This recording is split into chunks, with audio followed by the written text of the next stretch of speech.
Game week 9 is done. It's over. Monday Night Football was last night. It was really good. I enjoyed watching that. And now we are going to be looking forward to game week number 10. But before we do that, it's important that we talk about how my team did for game week number 9. Welcome to FPL Natty, where we discuss all things FPL related from my personal point of view and how my team is doing for this season 2022/2023. Almost forgot that for a second there. But yeah, no, it's been a decent week.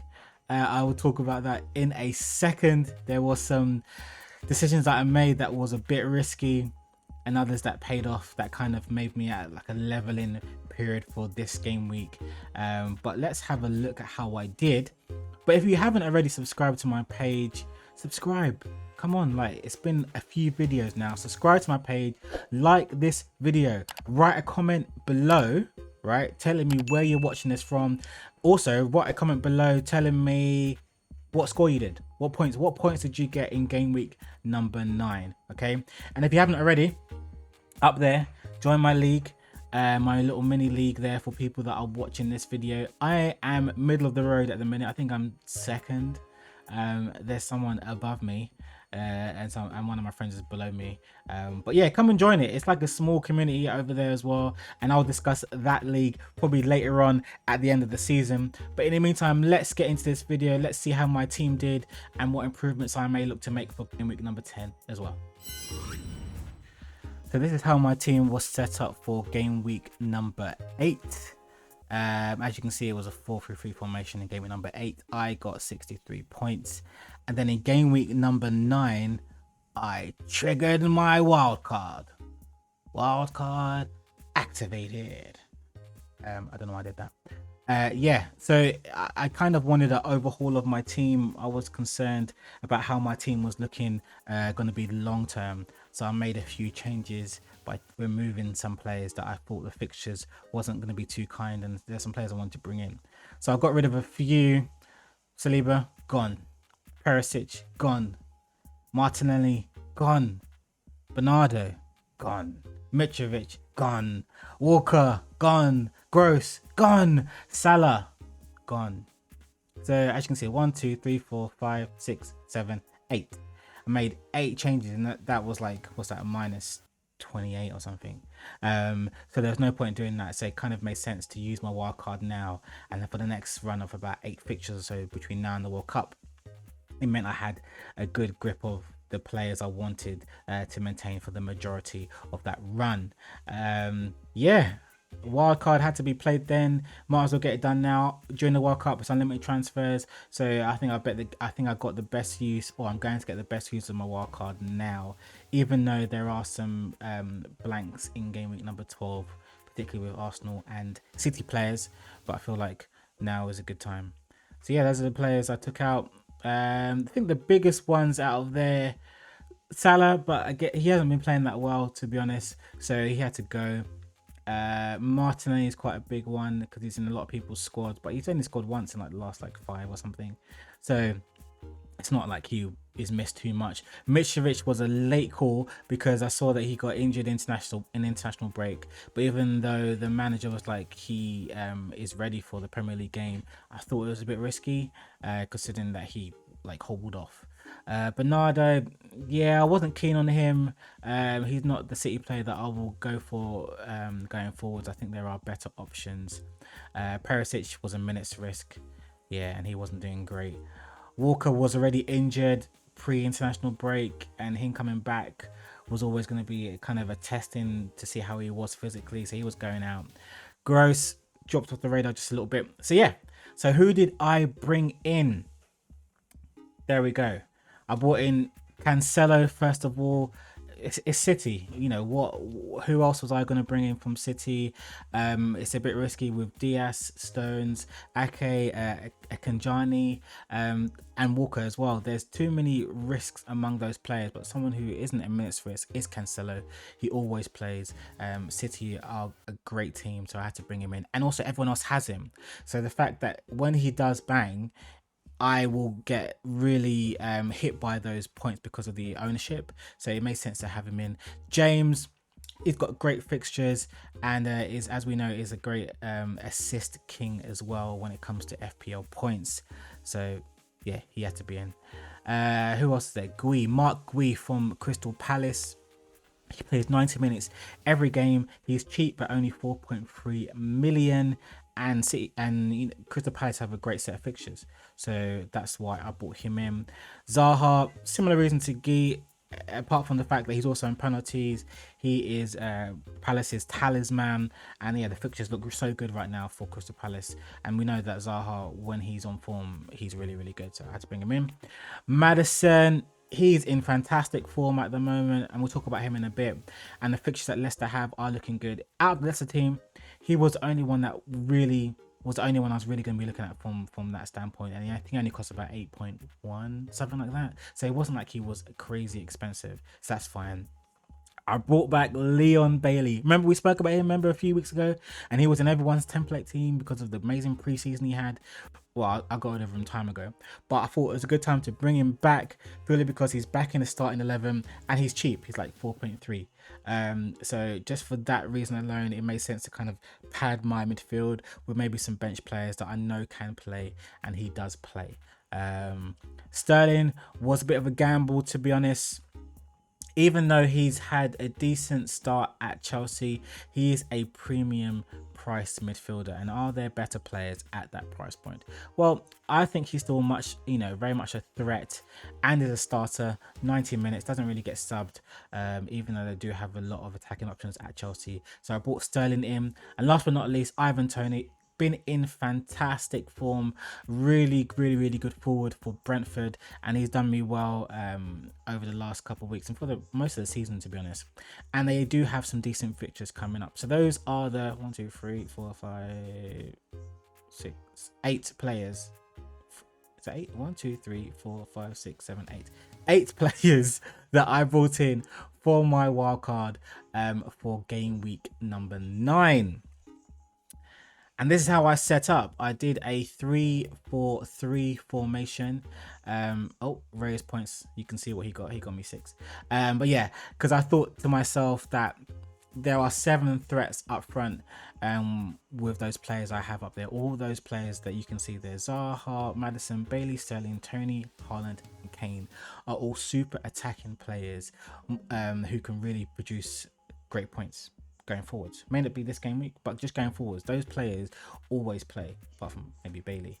But all of them have a great chance of producing a good points return for me. And with the 3 at the back, they are attacking defenders. Probably the most attacking defenders in the game right now, if you're excluding Trent Alexander-Arnold. These 3 are the ones that you really do want to have in your team. And if you look carefully, I captained Kane instead of Haaland. Yeah, so just think about that for a second. Think about what happened in this game week. Okay, so these are my points. 76. Okay, now that for me is a good score. I know it's a small red arrow, but to be honest, when I explained to you what happened, like 76 was like really good. So my overall rank right now is 2,080,258. I can barely count, and I'm only down just over 1%, to be honest. So it's 76 points was my score for this game week. So I'm definitely happy that I recovered, because where I was looking after the Man United game was not a good place, to be honest. So I am only 88 points off of the top 10k. And actually, before the Leicester game last night, I was down about 1.5 million places for where I was for game week number 8. 1.5 million places. I had a really huge red arrow. I was going to quit FPL. I was going to shut down my YouTube channel. But then Maddison saved my game week. He's absolutely rescued my game week with a massive 18 points. So it only meant I was only down about 22,000 places which in the grand scheme of things is really nothing. I thought I was going to drop like a stone, but it ended up being okay in the end. So I'll give myself a B for this game week. I know that I can do better. There were some decisions that I made that I probably won't make again, but you live and you learn, and with a small red arrow, there wasn't much damage done. So if we dive deeper into how my squad did and some players that really shone, to be honest, there's only one place to start, and it really has to be Erling Haaland. I think, what can I say, this guy, there's so many describing words that have been used to talk about him in terms of him being a robot, a machine, a beast, unstoppable, all these kind of things, but they're all facts. He has had 3 consecutive hat-tricks in the Premier League. This is meant to be the toughest league in the world, and he has come over here and completely destroyed it.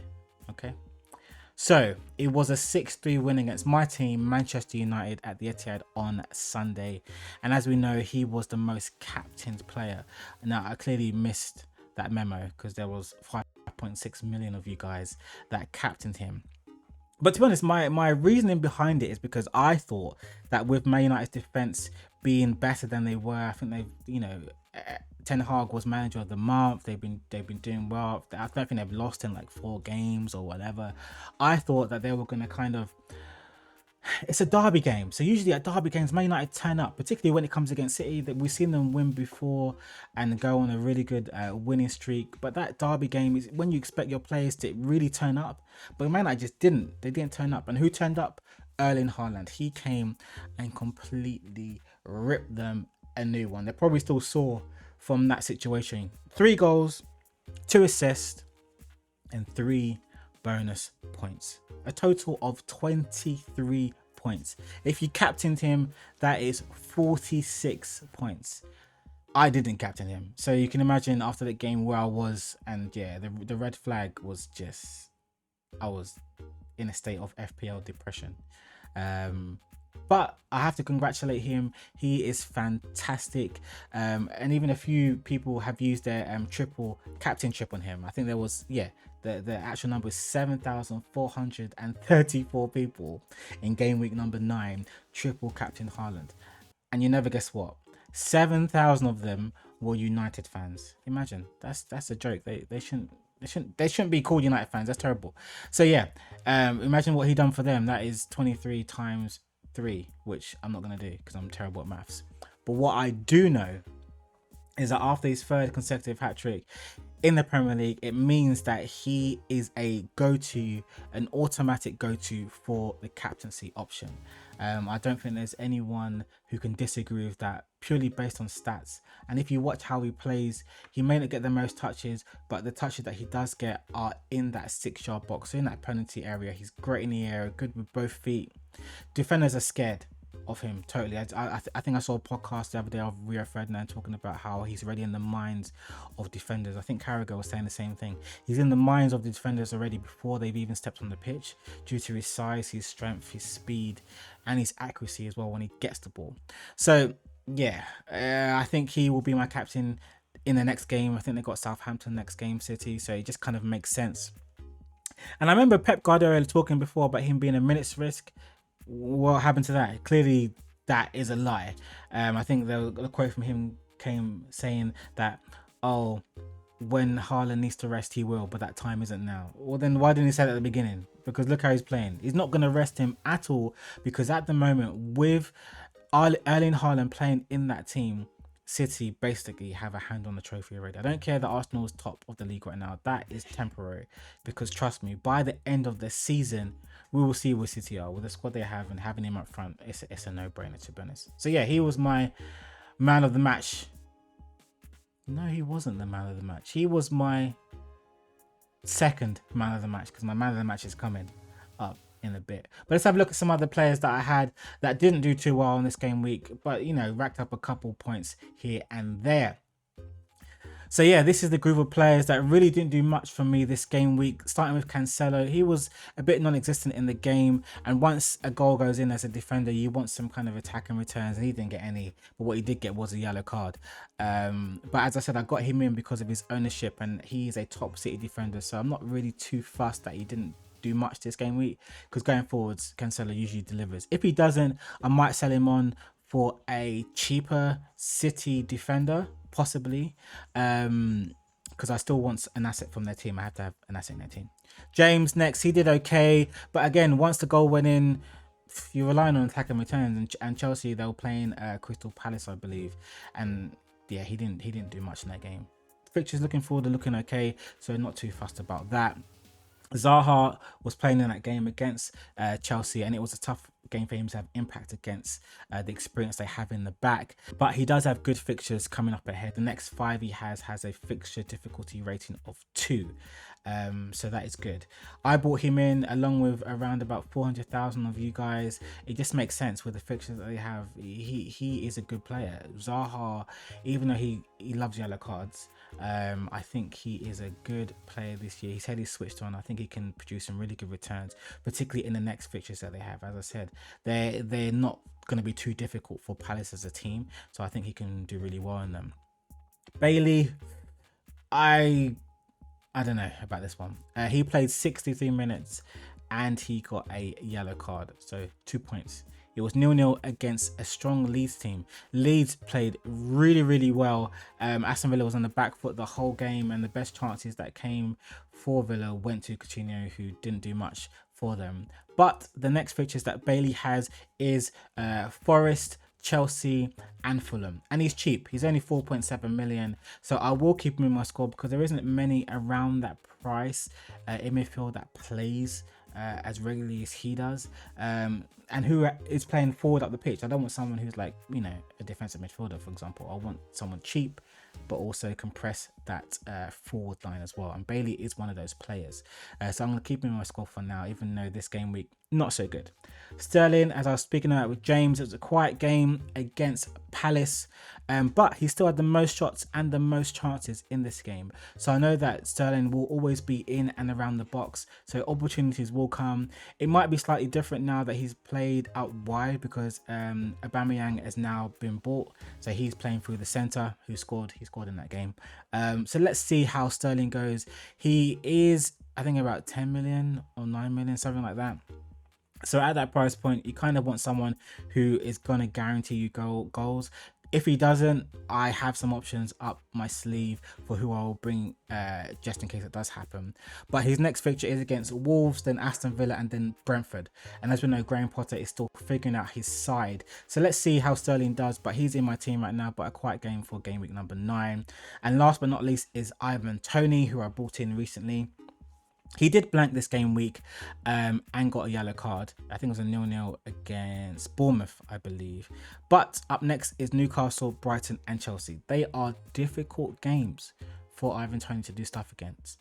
Newcastle have a strong defence, as do Brighton, as do Chelsea. So it could be a tricky one. I will monitor Bamford, Isak, Wilson, all those players I will monitor to see, and Mitrovic as well.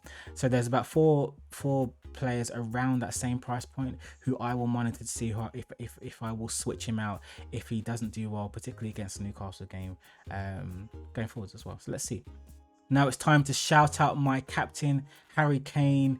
In that first game of the game week, it was the North London derby against Arsenal. And when he scored, I was like, yes, it's going to be good. Kane's going to get another one. He's going to get 2 goals. He's going to get assists. Tottenham might even win because I hate Arsenal. But that didn't actually happen. My 11.4 million forward only got the 1 goal. Spurs got handed to them by Arsenal. It was disappointing in terms of how they were playing, and Conte was not impressed. But Kane did avoid a blank for the 7th game in a row, and he is leading in the premiums just behind Erling Haaland. So not many people have Kane in their squad, to be honest, because I guess because of his price. But I do. So he is a great differential to have. The question is, do I want to sacrifice so much money on a forward like Kane or get a cheaper forward and put that money elsewhere? I don't know, but Kane is a 90-minute man. He's on penalties, he scores penalties, he's a threat all around the box, outside the box, with an XG of 0.92. So that's almost a goal a game. So it makes sense to keep him. I'm not going to sell him anytime soon.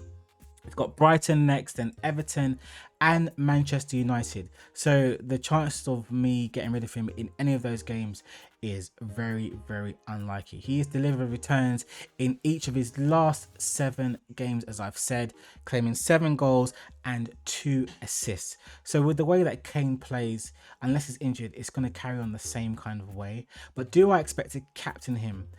Probably not, because Haaland is going to be the main captain choice for me going forwards. But I will look to the fixtures, particularly I think it's game week 12 when City have that blank, where I can either swap out Haaland for Salah or maybe just keep it as it is for that game week, roll on my transfer and captain Kane. So let's see how that goes, but I'm unsure what I'm going to do. So as I mentioned earlier in this video, my man of the match for this game week has to be James Maddison. I forgot that. I forgot what Leicester were doing.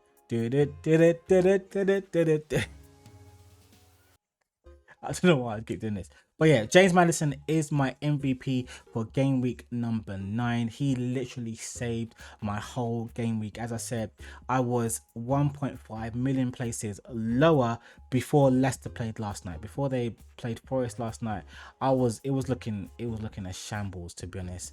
And actually before the game, I was saying in my group that I want him to get a hat-trick. You know, like, that's what I want. I want Maddison to get a hat-trick because not many people have him.